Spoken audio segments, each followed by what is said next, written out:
সন্ধ্যার কিচেন ঘর দেখেন। এই যে ধোসা বানাচ্ছি আমি। এই ধোসাটা আপনারা ঘরে বানাতে পারেন, খুব সহজ উপায়। এই যে আমি বানাচ্ছি দেখেন, এই যে একটু সস, এটাকে আমি বানিয়েছি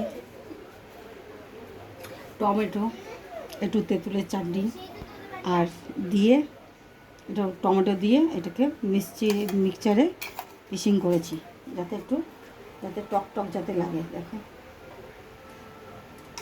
এই যে এই ধোসাটা খেতেও টেস্ট লাগবে।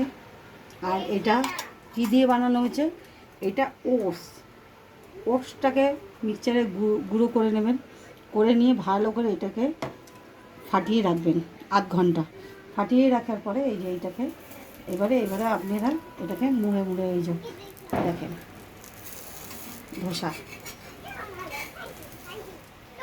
অল্প কম পয়সায় ধোসা।